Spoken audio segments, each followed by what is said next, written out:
The platform, all about the talk. New in the block, I like my shoe with no socks. The platform, for the youth, by the youth. From the sun to the moon, we go shoot for the stars. The platform, the thought counts. We street bound, prepare yourself, but to go now. To the platform, pause, take action, don't just talk, sure. We on the platform. The platform, it's the platform. The general elections in South Africa will be held on the 8th of May to elect the new provincial legislature and the new National Assembly. This will be the 6th election since the end of the apartheid system in 1994. My name is Balis Wantlahla, and this is the platform with the PH. Today we will be discussing voting and the importance of voting. And today we have the beautiful panel here. On my left we have Keke and Kidibone, and on my right we have Nico. Can you please, Keke, introduce yourself further, who you are and where you're from? My name is Keketo Sitelo. I'm from Bloemfontein. I've been living in Cape Town for the past 2 years, going on my third now. And I'm currently a student at FEDISA, studying fashion design. It's my final year, and I'm very pleased to be here today. Thank you. Kidibone? My name is Kidibone Lechwale. I'm an activist, and I've been always very passionate about politics, and I haven't really ventured into studying politics, but I've learned what I could. Thank you for having me here. Thank you. Nico? Awesome. I'm Nicholas Mitchell-Krupfum. I'm from Gubiletu. I've stayed there for the past 5 years. I matriculated 2 years ago, and now I've been taking 2 gap years, and I'll be studying only in 2020. Oh, that's nice. Kidibone, what is the importance of voting to you? What does it mean to you? Well, this year is going to be my first year of being an eligible voter. So I have registered, and I'm very super excited about voting. Being an activist, I've gotten a chance to actually learn before I got to this point as to what voting is and what it really means to you as an individual in South Africa. So I understand that when you go to vote, you need to consider the issues, you need to consider your values, and you need to consider what you really want to get out of the vote that you put in, because it's like a give and take situation. So for me, voting literally means having a voice and being able to have an input in what your country and your society looks like. Okay. Nico, what's your take on what Kiri is saying? I think for myself, voting is important, just because of the fact that, if you look at our history as a country, the whole apartheid era just came because of people being negligent and not wanting to vote. And I think we're sort of backsliding now, where young people especially, are like, oh, it's not important or it doesn't matter. But actually, I think for myself, especially because I believe in this country and what we can achieve, I think it's really important to consider what are our options and how we're going to get to where we should be. Okay. Keke, have you registered to vote? I have registered, and for me, I feel like voting is very important because a lot of young people have constant complaints, but they don't really want to do something about it. So I feel like me voting is me doing something about it. So I feel that's why it's important. Not so long ago, I was in a space where we were discussing voting, and some people were saying that they will never vote because they don't think that their vote really holds any weight or will make any change. What do you think, Kidibone, about that? I think when you don't vote, it literally means you vote for the majority. So if the whole country says we go with party X, that means you also go with party X, even if you don't want to. So I think registering to vote and voting is very important because you get to own your voice and not to have somebody else owning your voice. Because at the end of the day, you need to think about what you want and not rely on somebody else to make those choices for you. Yes, at some point you may vote for a certain party and it may not win, or you may not get what you necessarily wanted, but at the same time, your vote does not go to the party that you did not want initially. So, yeah. Keke, do you think that people who do not want to vote are taking the right to vote for granted because it was fought for? Our right to vote, it was fought for. Do you think that they take that for granted? I feel like they do, but then again, when you look at things from their perspective, they simply refuse to vote simply because of the way things are, because they feel like whether they vote or not, it's like she said, it's still not going to change. That's how they feel. So I don't think they think about it in that context. But when you look at it from other people's perspective, it's like they are really taking it for granted because, like you said, people did fight for our rights to vote, and them not voting is them taking it for granted because what they're saying is, yes, we have the ability to make things change, but we simply don't want to take it. So they are really taking it for granted. Nico, would you convince, if I said to you that I really don't see the reason why I should vote, would you convince me or would you just let me just be? No, I think I'll try my best to convince you because, like I said, if you look at the apartheid era before, the English whites who at that time were voting, they didn't see the importance of it. And then only once the National Party had won, the extremists had voted and they had won that election, then only was it a thing of like, oh my word, now our country's in this situation and we're stuck in that circumstance for like 40 years plus, you know what I mean? So I'll definitely convince someone to vote because if you don't vote, somebody else is definitely voting. And the problem with that is that you're leaving your future, your hope, or whatever you want is in somebody else's hands. So whichever extremist party wins, we could find ourselves in a situation again of like 50 years and we can't vote, or 50 years South Africa's been banned from what and whatever. So I think, yeah, I'll definitely try my best to convince someone to vote. I think it's the most important step in like helping move your country forward. And I think as like citizens of the country, it's our responsibility to actually play a part in shaping what the country's going to be in a few years. Do you think a lot has changed, or you think things have been stagnant since we got the right to vote in 1994? I'd say yes, there have been a lot of changes. We can't take that away from the ruling party. A lot has changed. The only problem is that I feel like they become complacent. We receive promises which I don't really care about, but what I care about is when the rand drops, it all affects us, and as well as when our economic standings as well, because the price of food has gone up, but we're still not getting enough money to get by. Like we just make enough just to get by, but we can't really afford the lives that we would like to, because with the change in power since 1994, you'd think that a lot would be better in South Africa. Yes, we've taken a step up. We have free education, but from there, where are we going? Where else are we going? And in addition to that, another thing that I have a problem with is, yes, we do have free education, but what about the people that fought for that free education? Because in most, like at the moment, the people that fought for it have to pay back the loans that they took from the government. So why can't we all start on a clean slate since we were funded by the government as well? So you believe that education should be free? I do. Do you think if education would be free, it would make the youth want to vote? It's a step in the right direction. It won't necessarily make them vote because education is currently free for the few that were accepted by the national funding scheme. Yeah. But it still isn't enough people to vote. So, because as it stands, most of the youth still don't want to vote because they feel like there's no change. So I don't think it's enough, but it's definitely a step in the right direction. You have heard what our panel had to say. We're gonna take a short break and we'll be right back. Battle you from the sun to the moon, we go shoot for the stars. The platform, the thought counts. We street bound, prepare yourself, but to go. Okay, hi guys, my name is Lunga Kankalala, it's a Xhosa surname, so yeah.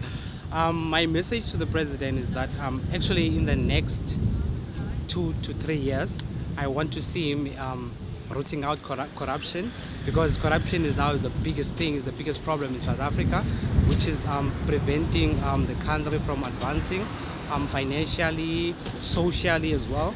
And I've registered to vote on the 8th of May, so I'll be voting for change. So as yet, I am not sure which party I'll be voting for, but I know for a fact that I'll be voting for the party that I believe it will bring the change that I need. Pause, take action, don't just talk, show. We on the platform. Welcome back. We are still on the same topic about voting. Apparently, millions of South African youth did not register to vote. And we really need to unpack why young people do not want to vote, because I believe that the future of this country is in our hands. What do you guys think about that? I don't know. I think young people aren't informed, you know. I think if people are more informed, they definitely would want to vote. If they knew like the repercussions of not voting or the benefits of voting, people would vote. I think at the moment, young people are just sort of disillusioned with what's happening. They're like, oh, ANC wins every single year. Oh, you know, the DA is this and this is this. So people just don't care anymore. I think it's the responsibility of like leaders in the country to actually inform young people, like make sure that they know what's really happening. Because I feel like when it comes to election time, we're just campaigning, and everyone's like, hey, vote for this, vote for that, but no one's telling us, hey, okay, we're going to do this, we're going to do that, like with actual practical, you know, something to buy into and believe in. Yeah. Sorry. So to add on what you're saying about young people not being informed, right, and it being the leaders' roles to actually inform young people. First and foremost, I feel like, you know, like our leaders only care about us when it comes to campaigning and it's towards election. A typical example would be what has been happening in the Bonteheuwel, in the Cape Flats, for example. Since February started, about 11 people have died in gang violence, right? And Begitele only came to visit when knowing that it's close to elections, and started to talk about an anti-gang summit and whatever. People have been protesting countless of times, countless of calls and SMSs to Begitele trying to counteract the gang violence that is happening in the Bonteheuwel, in the Cape Flats, but it only came now. So for me, as a young person, I look at that as cheap politicking. It's like these people are just literally just playing with us, you know. It's like we only matter when it's time for them to matter, you know. So I personally think that as young people, we are just, you know, we're just not interested in people playing with us, because we can see that they're playing with us, you know. With our parents, it's like our parents fought for that right, you know. It's within them that we went through A, B, C, D, and E to fight for the rights to just be able to cast that X on that ballot box. But for us, it's a right that we got here, and it was already there. So it's literally a right to also choose whether or not to vote. But it's not within us, right? And one thing why I feel like a youth does not register to vote, or they are uninterested, is because of the representation. There's really no representation of youth in parliament. Only a few number of the political parties actually have young people representing young people in parliament. So it's like, okay, just old people go there, sit, and they just fall asleep in parliament, and then the next thing they go have fun, eat, drink, and get drunk, and then they make promises that do not come back to us. It's like they don't feel included in what is happening in this country.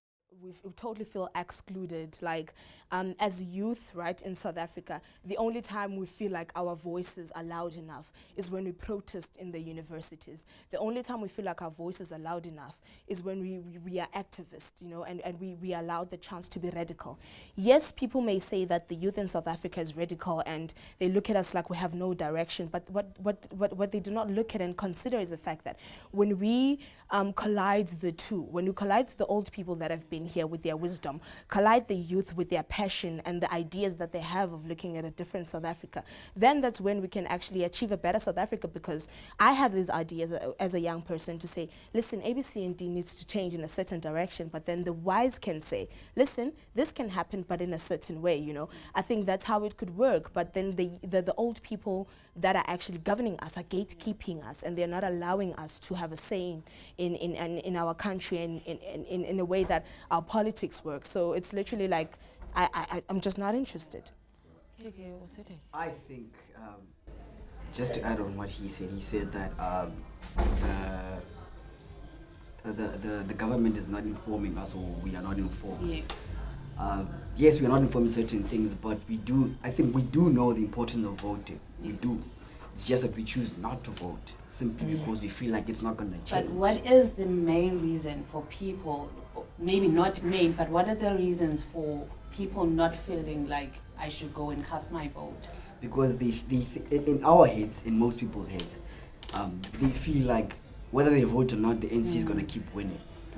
And the ANC is not doing enough for them. Yes, and then they feel like, okay, if I'm going to go stand in a long queue, for what? So they just don't want to waste a day going to vote for something that is not going to change. I think that's what the root is. Because I was one of those people where when I was still in high school, I was like, there's no point in voting. Then as I grew up and I saw that actually after the what do you call it, the municipal voting, I think. After that, when I saw that the DA won in most states, I saw that as a step in the right direction. Like I saw that it's possible for the ANC to go out of power. It is possible. Just that people that want change are not willing to vote. So if they're not voting, then what are they expecting? Then there's no change. So we are informed, just that People just don't want to vote. we have a misconception. If there were things that could be done by the government in order to change people's perceptions about voting, what do you think they could do? I think transparency is the most important thing at the moment, because yes, we say we want to vote, but what do we really know about the government that is ruling or the government that is coming to rule? We really don't know anything. We're just voting and it's just like we're hoping for something that we don't know anything about. And accountability. You know, and no one is accountable. Basically. None of them are accountable. And like, promises, promises, it's literally like, I basically feel like South Africans are in an abusive relationship with their government. It's literally like being in an abusive relationship with your partner, and then they hit you and then they apologize, like, sorry baby, I'll act better the next time. And then you forgive and forget, and then the same thing happens again, This is the previous SONA was the 25th SONA since the ANC has been in governance. How many kids have died in pit latrine toilets? How many people have been killed fighting for education? How many people are unemployed and rising the statistics of crime? Like, a lot of things happen in our communities, but we've been having these sonas, listening to our government making promises with no change. A typical example would be the job summit that Cyril Ramaphosa promised when he went into office last year. Cyril Ramaphosa said there's going to be a job summit, and about 275,000 jobs, I'm not sure about the number, but somewhere down the line, jobs will be created yearly. Right? And that was not correct. It's not right. So these people just, come up with these numbers on their heads and just say them, and then we get excited like, okay, at least 275,000 of us are going to get employed. But looking at the economic side of it, it's very impossible. So it's literally like we're just being made just things to just force. Yeah. I don't think it's impossible, but I think the steps taken in order to achieve that. Our economy does not allow it. Currently, our economy does not. It's not possible for us to get 275,000 jobs per year. Why? Because our economy does not allow it. I think it does. It's just it does not. Our money is not funded in the right places. And it's not no. It's not in the right hands. It's very impossible because of the current state of the economy. That is what I'm saying. The state of the economy depends on where our money goes, who takes the money and does what with it. So at the end of the day, in the wrong hands. But the economy does not allow us to have 275,000 jobs, and that's actually the outlining of it, to say 275,000 jobs will be here, but you don't have the money to create those jobs. The problem comes from, again, accountability. You know what I mean? I think if people are accountable, then you watch what you say. I think you're more careful. You're like, okay, hey, I can't promise that amount because I can't deliver.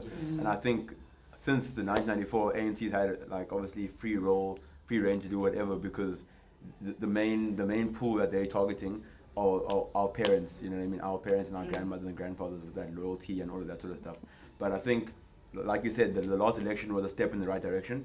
The DA getting a bit more control, and I think it shows the ANC something that, okay, well, like, young people actually, they might not be informed about what's happening, but because things are coming out, and Nkandla's coming out, the internet is exposing a whole bunch of different stuff, that's showing the ANC that, hey, we've got to actually be accountable for what's happening. Because I think, especially Zuma's last few months or the last year in reign, it was going crazy, you know what I mean? There was no accountability.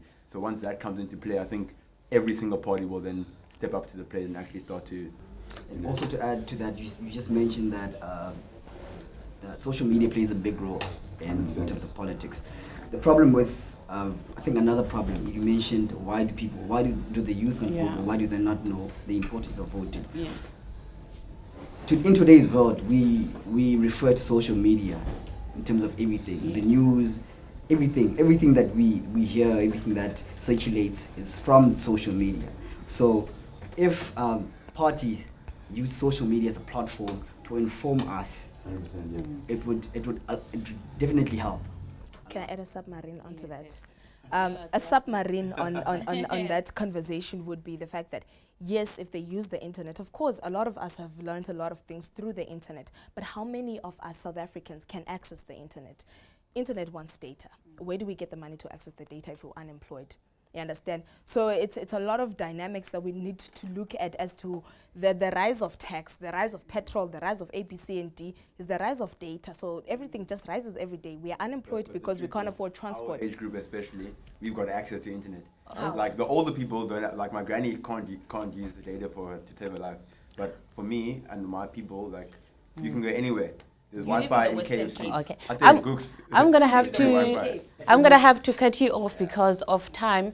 We're gonna take a short break. You have heard there are so many factors that contribute in the youth not voting. We will be right back in a few minutes.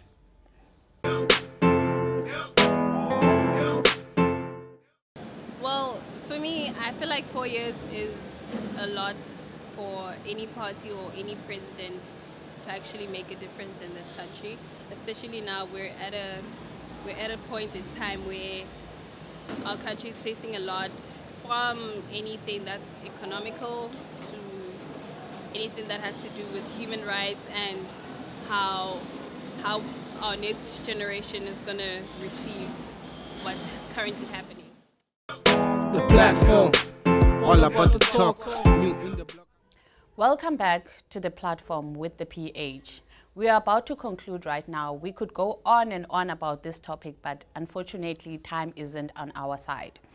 To conclude, what are the strategies you would take if you were the president or anybody to convince the youth to vote? Because I feel like it is very important for us to vote because we hold this country in our hands. If I had a party, I would most definitely use social media as a platform to inform the youth as to why they should vote for our party. Because I think most of us want change, it's just that we don't think it's possible. So I would use social media as a platform to show that change is possible, and it's only possible through there. Because we can't really change the country without including the youth. They have the power. For me, like, I'm very passionate about social development. I'm passionate about people understanding, the surroundings and not being subliminal to what happens around them. People need to know what happens around them. People need to be socially developed, to be able to socially interact with other people, because when you interact with different people, then you grow. Because in our communities, we've been separated from everybody else. It's like, we just live in certain corners where we can't access opportunities, where we can't access platforms of growth. So for me, it would be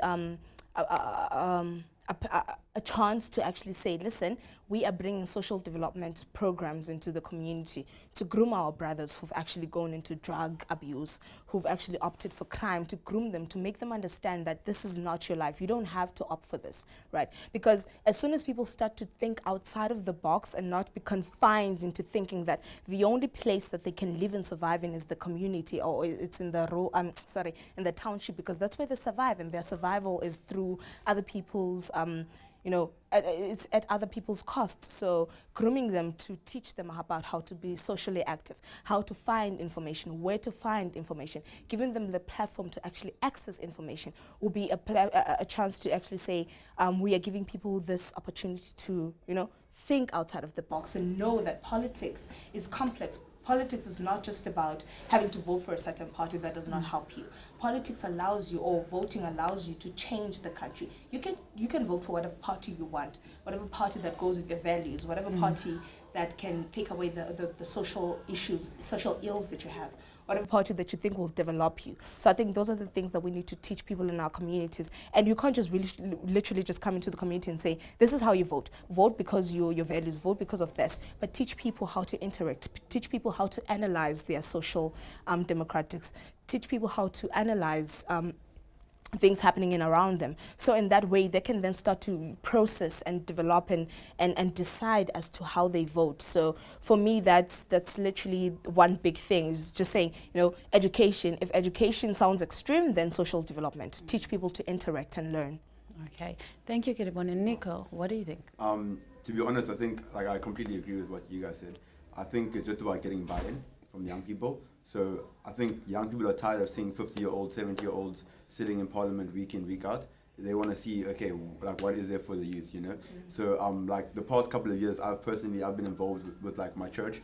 We've had a youth program that we've been doing, and we struggled, I'll be honest, we struggled to get young people into church for the first couple of years. But we've seen a big breakthrough once young people earn it. Young people don't want to see an 80-year-old guy saying, hey, come here, come, let's do this. They want to see that, okay, this is popping, this is what's happening.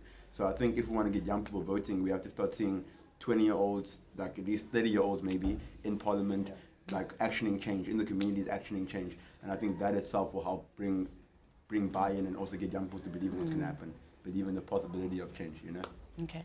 Thank you so much, guys, for gracing us with your presence. There is a lot of things my panel has come up with about the importance of voting. And even if I didn't want to vote, I'm definitely sold. Thank you so much for taking your time to watch this show. The discussion will continue on all our social media platforms. In today's episode, we'll be featuring an artist by the name of Nkosi Nkelwane. Until next time, bye. The platform, all about the talk. New in the block, I like my shoe with no socks. The platform, for the youth, by the youth. From the sun to the moon, we go shoot for the stars. The platform, the thought counts. We street bound, prepare yourself, but to go now. To the platform, pause, take action. Don't just talk, sure, we on. The platform, the platform.